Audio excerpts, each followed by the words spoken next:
శ్రీ మహాగణాధిపతయే నమః. శ్రీ మహాసరస్వత్యై నమః. శ్రీ గురుభ్యో నమః. శ్రీ లలితామహాత్రిపురసుందరీ పరాభట్టారికాయై నమః. మనం 2026వ సంవత్సరం ఆగస్టు నెలలో ఉన్నటువంటి ద్వాదశ రాశుల యొక్క ఫలితాంశాలలో భాగంగా ధనురాశి వారికి అంటే ధనుస్సులో పుట్టినటువంటి వారికి ఉన్నటువంటి రాశి ఫలాలు చెప్పుకుందాం. ముందుగా రాశి అధిపతి అయినటువంటి గురుడు ఉచ్చస్థానంలో ఉన్నాడు, కానీ అది వేదస్థానంగా పరిగణలోకి తీసుకోవాలి మనం. కాబట్టి ఈ రాశి వారందరూ కూడా ఆరోగ్య విషయంలో జాగ్రత్తలు అవసరం. విశేషమైనటువంటి శ్రమ పడాల్సినటువంటి పరిస్థితి ఈ రాశి వారికి ఉంటుంది. అంటే శ్రమ ఎక్కువగా ఉంటుంది, శ్రమకు తగ్గ ఫలితం కనిపించకపోవచ్చు. ఇట్లాంటి విషయాలని కూడా మనం ఎదుర్కొనేటటువంటి పరిస్థితి. వీరికి అర్ధాష్టమ శని కాబట్టి శని యొక్క ప్రభావం వల్ల వృత్తి ఉద్యోగాలకు సంబంధించినటువంటి విషయాల్లో కొన్ని పనులు నిదానంగా ఉండేటటువంటి అవకాశం ఉంటుంది. అంతేకాకుండా ఈ శత్రు సంబంధమైనటువంటి విషయాలలో కూడా, పనులకు సంబంధించిన విషయాలలో కూడా ఇబ్బందులు పొందేటటువంటి అవకాశం, అంటే శ్రమ ఎక్కువగా ఉండేటటువంటి పరిస్థితి. అంతేకాకుండా సప్తమంలో కుజ సంచారం అంత అనుకూలమైనటువంటి సంచారం కాదు. అది వేదస్థానం కాకపోయినప్పటికీ కూడా శుభస్థానం కూడా కాదు. అది అనుకూలమైనటువంటి స్థానం కుజుడికి కాదు. కాబట్టి విదేశ సంబంధమైనటువంటి విషయాలలో కాస్త ఈ ధనురాశి వాళ్ళకి కాస్త ఈ మాసమంతా కూడా అంత అనుకూలమైనటువంటి స్థితి కాదు.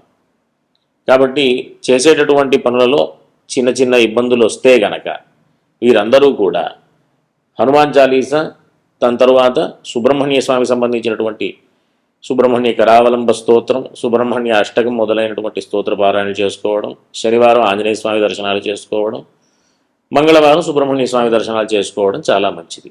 అంతేకాకుండా తృతీయంలో రాహు సంచారం మంచి సామర్థ్యం విషయంలో వీరికి ఇబ్బందులు ఎన్ని ఉన్నప్పటికీ కూడా అది అధిగమిస్తూ ముందుకు వెళ్ళేటటువంటి సామర్థ్యంతో ముందుకు వెళుతూ ఉంటారు. వీరికి రవి సంచారం అంత అనుకూలంగా లేదు మాసమంతా కూడా.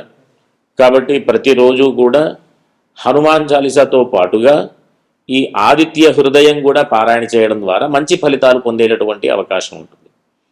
కాకపోతే శుక్రుడు దశమ స్థానంలో వృత్తి స్థానంలో ఉండడం ద్వారా మంచి ఫలితాలు శుక్రుడి ద్వారా ఉండేటటువంటి అవకాశం.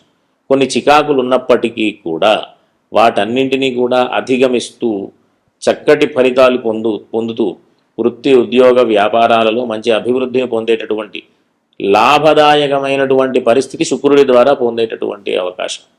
కాబట్టి ఉన్నత విద్యలకి, ఉన్నత ఉద్యోగాలకి, ఉన్నతమైనటువంటి అంటే ఉద్యోగాలకు సంబంధించిన విషయమే కాకుండా వ్యాపారాలకు సంబంధించిన విషయంలో కూడా అనుకూలమైనటువంటి పరిస్థితి.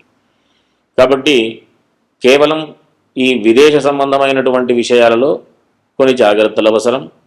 విదేశంలో ఉద్యోగాలు చేసే ప్రయత్నాలకు సంబంధించిన విషయంలో కొన్ని జాగ్రత్తలు అవసరం. తొందరపాటు నిర్ణయాలు తీసుకోకుండా, ఎందుకు అంటే కొన్ని పరిస్థితుల వల్ల శత్రుబాధ, అంతేకాకుండా రుణబాధ ఈ ఉండేటటువంటి అవకాశాలు కూడా ఉన్నాయి. ఆరోగ్యపరమైనటువంటి విషయాల్లో కూడా కొన్ని చికాకులు కూడా ఉన్నాయి. కాబట్టి సుబ్రహ్మణ్య స్వామి సంబంధించినటువంటి స్తోత్రపారాయణలు, ఆంజనేయ స్వామి సంబంధించినటువంటి స్తోత్రపారాయణలు, ఆదిత్య హృదయం ఈ రకమైనటువంటి పారాయణలు చేయడం ద్వారా మంచి ఫలితాలు పొందేటటువంటి అవకాశం అన్నమాట. అంటే ఉన్నటువంటి అననుకూలమైన స్థితిని కూడా అనుకూలంగా మార్చుకునేటటువంటి ప్రయత్నంగా మనం ఈ స్తోత్ర పారాయణలు దర్శనాలు చేసుకునేటటువంటి పరిస్థితి. కాబట్టి అందరూ కూడా మంచి ధార్మికమైనటువంటి మార్గంలో వెళుతూ చక్కటి ఫలితాలు పొందుతూ ఉండాలని ఆశీర్వదిస్తూ స్వస్తి. శ్రీ మహాగణాధిపతయే నమః. శ్రీ మహాసరస్వత్యై నమః. శ్రీ గురుభ్యో నమః. శ్రీ లలితామహాత్రిపురసుందరీ పరాభట్టారికాయై నమః. మనం 2026 సంవత్సరం ఆగస్టు నెలలో ఉన్నటువంటి ద్వాదశ రాశుల యొక్క ఫలితాంశాలలో భాగంగా మకర రాశి వారికి ఉన్నటువంటి గ్రహస్థితి రీత్యా ఉన్న ఫలితాలు చెప్పుకుందాం, రాశి ఫలాలు చెప్పుకుందాం. ముందుగా ఈ రాశి అధిపతి అయినటువంటి శని తృతీయ స్థానంలో శుభస్థానంలో అద్భుతమైనటువంటి మంచి స్థానంలో ఉన్నాడు. కాబట్టి పేరు ప్రఖ్యాతుల విషయంలో విశేషమైనటువంటి పనులు చేస్తూ చక్కటి కీర్తి ప్రతిష్టలు పొందేటటువంటి అవకాశం, ఈ రకంగా మంచి సామర్థ్యంతో ముందుకు వెళ్ళేటటువంటి పరిస్థితి. షష్ఠభావంలో అంటే 6వ స్థానంలో కుజ సంచారం చాలా అనుకూలమైనటువంటి పరిస్థితి. శత్రువులు ఎవరన్నా ఉన్నా మిత్రులుగా మారేటటువంటి పరిస్థితి. ఒకవేళ శత్రుభయం ఉంటే ఆ శత్రుభయం అంతా కూడా తొలగిపోయేటటువంటి పరిస్థితి, చేపట్టే పనుల్లో మంచి విజయాన్ని సాధించేటటువంటి పరిస్థితి, భూగృహ సంబంధమైనటువంటి వ్యాపారాలలో ముందుకు వెళ్ళేటటువంటి అవకాశాలు ఉండేటటువంటి పరిస్థితి, ఈ రకమైనటువంటి మంచి గ్రహస్థితి మనం చూడొచ్చు.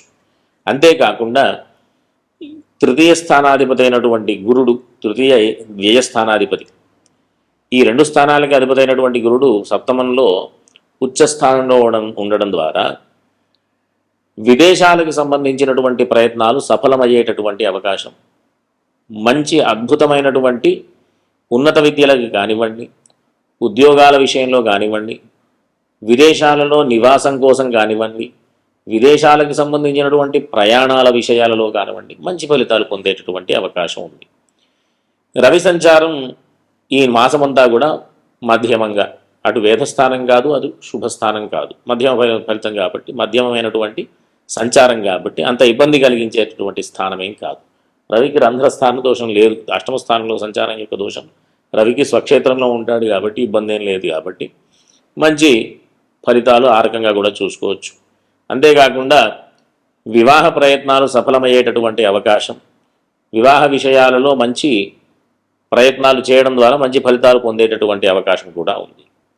వృత్తి ఉద్యోగ వ్యాపారాల విషయాలలో వస్తే ప్రస్తుతానికి శుక్ర సంచారం భాగ్యంలో కన్యలో ఉన్నాడు కాబట్టి ఈ వృత్తి ఉద్యోగ వ్యాపారాల విషయాల్లో కొంత చికాకులు ఉన్నప్పటికీ కూడా, కింది వాళ్లతో కానీ పై వాళ్లతో కానీ కొంత చికాకులు ఉన్నప్పటికీ కూడా మంచి ఫలితాలు పొందేటటువంటి అవకాశం, వీళ్ళకే అనుకూలమైనటువంటి గ్రహస్థితి కాబట్టి అది శుభస్థానం కాబట్టి మనం పరిగణలోకి తీసుకోవచ్చు. కాబట్టి ఈ రాశి వారందరూ కూడా ఏదైనా చికాకులు ఉన్నాయి అని అనుకుంటే ప్రధానంగా లక్ష్మీ అష్టోత్తర స్తోత్రం పారాయణ చేయడం ద్వారా మంచి ఫలితాలు పొందేటటువంటి అవకాశం ఉంటుంది. కాకపోతే ఈ కుటుంబపరమైనటువంటి కాస్త చికాకులు ఉండేటటువంటి అవకాశం, ద్వితీయంలో రాహు సంచారం, వేదస్థానం రాహువుకి కాబట్టి కాస్త మాట విషయంలో అనవసరమైనటువంటి ఆవేశాలకు వెళ్ళి అనవసరమైనటువంటి మాటలు మాట్లాడుతూ పేరు ప్రఖ్యాతుల విషయంలో అంటే చెడ్డ పేరు తెచ్చుకోకుండా ఉండేటటువంటి పరిస్థితి మనం కల్పించుకోవాలి ఓపికగా.